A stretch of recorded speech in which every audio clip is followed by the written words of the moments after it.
अखबार है वो कई दिनों से भारत जोड़ो यात्रा के बारे में कुछ भी नहीं छापता है।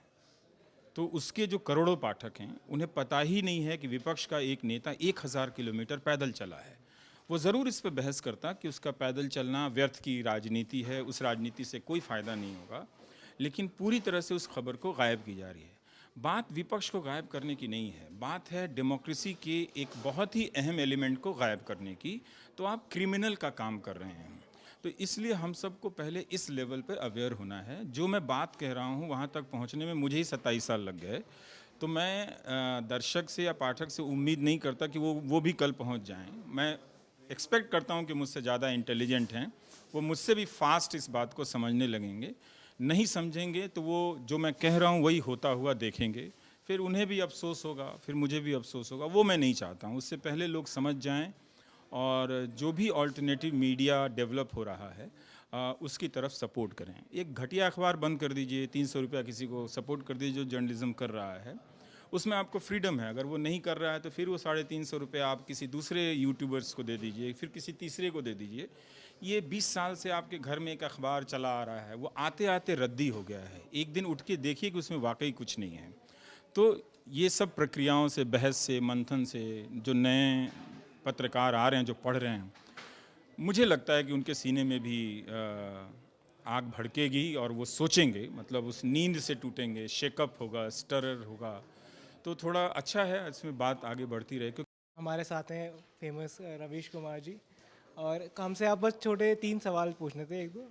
तो एक सवाल तो ये था कि आज कल की न्यूज़ मीडिया में आपके हिसाब से सबसे बड़ा चैलेंज क्या है न्यूज़ मीडिया जो फेस कर रहा है? ये न्यूज़ मीडिया ही चैलेंज हो गया है कि मैं इस मीडिया को दूसरे तरीके से देखता हूँ कि ये सोसाइटी को, देश को और डेमोक्रेसी को बहुत हार्म कर रहा है। जो बड़ा मीडिया है जिसको लाखों करोड़ रुपए का विज्ञापन मिलता है, तो इसको आप हत्यारे की नज़र से देखिए। ये न्यूज़ मर्डरर हैं ये लोग। तो न्यूज़ के भी मर्डर करते हैं और फिर न्यूज़ के मर्डर के बहाने डेमोक्रेसी का भी मर्डर करते हैं। तो हम इस नज़र से देखते हैं और उम्मीद करते हैं कि एक दिन जो दर्शक है, जो पाठक है, वो अपनी नींद से जागेगा और एक बार सोचेगा कि वो जो देख रहा है, वो जो पढ़ रहा है, वो क्या है, वो प्रोपेगेंडा है, न्यूज़ है, प्रोफेशनल काम है या क्या है। इस उम्मीद में इस तरह के आयोजनों में आते हैं और जो लोग बात करते हैं उसके कॉन्ट्रडिक्शंस, उसमें जो कॉन्फ्लिक्ट्स हैं, उसको हम सब पिकअप भी करते हैं। आप सबको भी करना चाहिए और समझना चाहिए कि दरारें, क्रैक्स कहाँ कहाँ पर हैं। तो ऐसे वक्त में आपके हिसाब से आपका कोई ओपिनियन कि कैसे न्यूज़ मीडिया को ज़्यादा अकाउंटेबल हम कैसे बना सकते हैं? ये जो जिस पे लाखों करोड़ रुपए का विज्ञापन है, उसको अकाउंटेबल बनाने का की मेहनत छोड़ देनी चाहिए, क्योंकि वो ये कोई अनजाने में नहीं कर रहा है, उसे अकाउंटेबल नहीं होना है।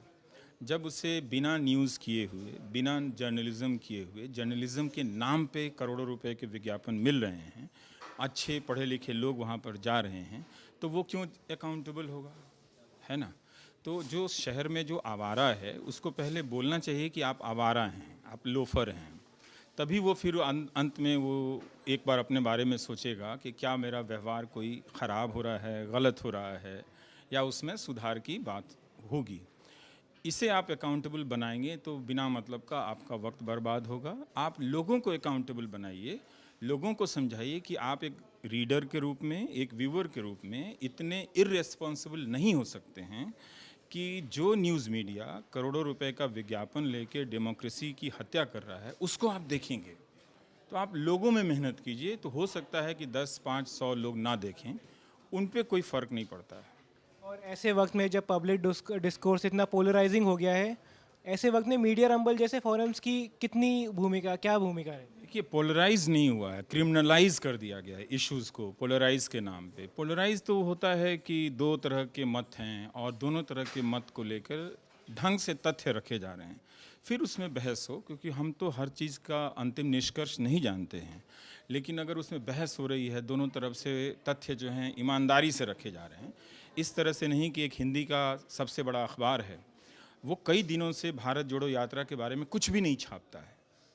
तो उसके जो करोड़ों पाठक हैं उन्हें पता ही नहीं है कि विपक्ष का एक नेता 1000 किलोमीटर पैदल चला है। वो ज़रूर इस पे बहस करता कि उसका पैदल चलना व्यर्थ की राजनीति है, उस राजनीति से कोई फ़ायदा नहीं होगा, लेकिन पूरी तरह से उस खबर को गायब की जा रही है।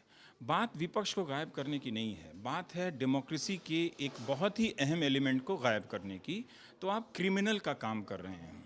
तो इसलिए हम सबको पहले इस लेवल पर अवेयर होना है। जो मैं बात कह रहा हूँ वहाँ तक पहुँचने में मुझे ही 27 साल लग गए। तो मैं दर्शक से या पाठक से उम्मीद नहीं करता कि वो भी कल पहुँच जाएं। मैं एक्सपेक्ट करता हूँ कि मुझसे ज़्यादा इंटेलिजेंट हैं, वो मुझसे भी फास्ट इस बात को समझने लगेंगे। नहीं समझेंगे तो वो जो मैं कह रहा हूँ वही होता हुआ देखेंगे, फिर उन्हें भी अफसोस होगा, फिर मुझे भी अफसोस होगा। वो मैं नहीं चाहता हूँ। उससे पहले लोग समझ जाएं और जो भी ऑल्टरनेटिव मीडिया डेवलप हो रहा है उसकी तरफ सपोर्ट करें। एक घटिया अखबार बंद कर दीजिए, 300 रुपया किसी को सपोर्ट कर दीजिए जो जर्नलिज्म कर रहा है, उसमें आपको फ्रीडम है। अगर वो नहीं कर रहा है तो फिर वो 350 रुपये आप किसी दूसरे यूट्यूबर्स को दे दीजिए, फिर किसी तीसरे को दे दीजिए। ये 20 साल से आपके घर में एक अखबार चला आ रहा है, वो आते आते रद्दी हो गया है। एक दिन उठ के देखिए कि उसमें वाकई कुछ नहीं है। तो ये सब प्रक्रियाओं से, बहस से, मंथन से जो नए पत्रकार आ रहे हैं, जो पढ़ रहे हैं, मुझे लगता है कि उनके सीने में भी आग भड़केगी और वो सोचेंगे, मतलब उस नींद से टूटेंगे, शेकअप होगा, स्टरर होगा। तो थोड़ा अच्छा है इसमें बात आगे बढ़ती रहे, क्योंकि ये लड़ाई एक आदमी से एक दिन में तो नहीं जीतने वाली है। तो ये प्रक्रिया चलती रहे। आखिरी सवाल, एक बहुत लाइटर नोट पे इसको ख़त्म करते हैं कि अभी रिसेंटली कुछ न्यूज़ पे आपने जो सबसे अपसर्ड चीज़ देखी हो, आपको ऐसा क्या लगा? नहीं, मैं टेलीविज़न देखता नहीं हूँ और कुछ क्या, मतलब सभी एब्सर्ड चीज़ें हैं। तो वो एब्सर्ड चीज़ें इतनी देखता हूँ कि मैं मुझे याद ही नहीं रहती है ना।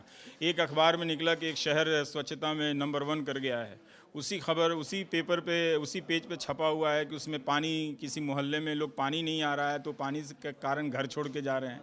कोई 20-20 लीटर पानी खरीद के ला रहा है और हवा उसकी सांस लेने लायक नहीं है। तो जिस शहर में पानी ना हो और जिस शहर की हवा सांस लेने लायक ना हो, वो शहर स्वच्छता की रैंकिंग में नंबर 1 कैसे हो सकता है? तो इस तरह की बहुत सारी चीज़ें चलती हैं।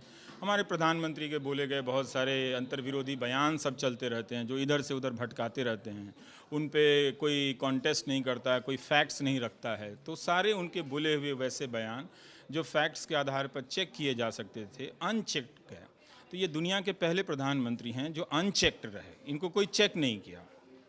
जिस मीडिया को करना चाहिए था तो किसी में हिम्मत नहीं है करने की। तो वो मीडिया देख के हर भारतवासी को समझना चाहिए कि क्या वो इस मीडिया के रहते हुए भारत पे गर्व कर सकते हैं। मुझे नहीं लगता है कि कोई भी सजग भारत का नागरिक इस गोदी मीडिया को देखकर भारत पे गर्व कर सकता है। Thank you. शुक्रिया रवि।